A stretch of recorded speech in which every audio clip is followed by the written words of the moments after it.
welcome you to Pearl Harbor. Please remain seated for the duration of the boat ride and watch your step as you embark and disembark the vessel. Standing is not permitted at any time while the vessel is underway. We ask that you silence your cell phones and refrain from texting during your time on board. Once we approach the USS Arizona Memorial, the U.S. Navy will maneuver the boat so that everyone has an opportunity to take photos. But again, no standing is permitted for the duration of the ride. If you have any questions during your visit today, please speak with a National Park Service representative after you return to the Visitor Center.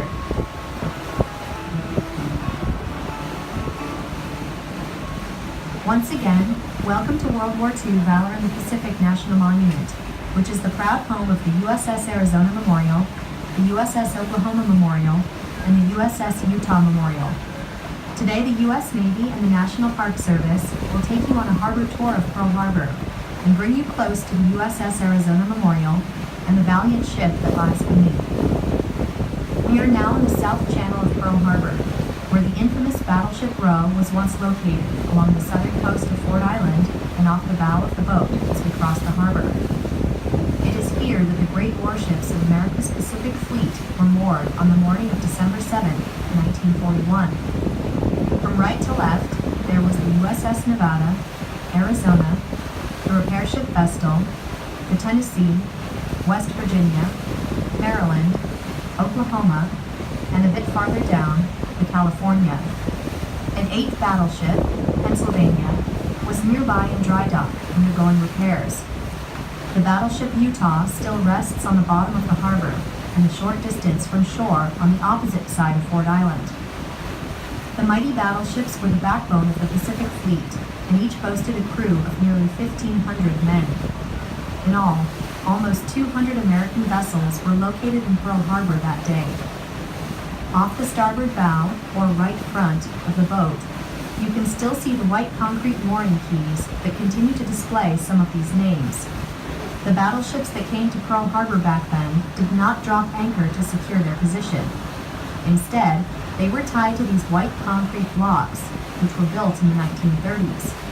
The Pacific Fleet tended to tie 2 ships together, one inboard, closest to the keys, and one outboard. The mooring key closest to the bridge was reserved for the USS Nevada. The Nevada was the only battleship to get underway during the attack on Oahu. She pulled out just before 9 o'clock, after the first wave of planes had left, and valiantly headed towards the sea.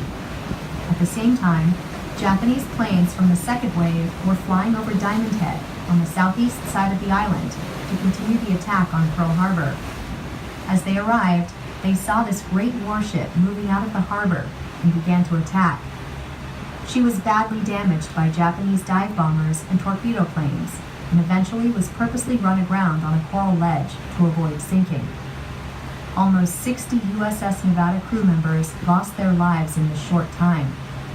Despite this great sacrifice, Nevada's attempted exit was met with cheers from other sailors and Marines witnessing the attack and served as a morale boost for many.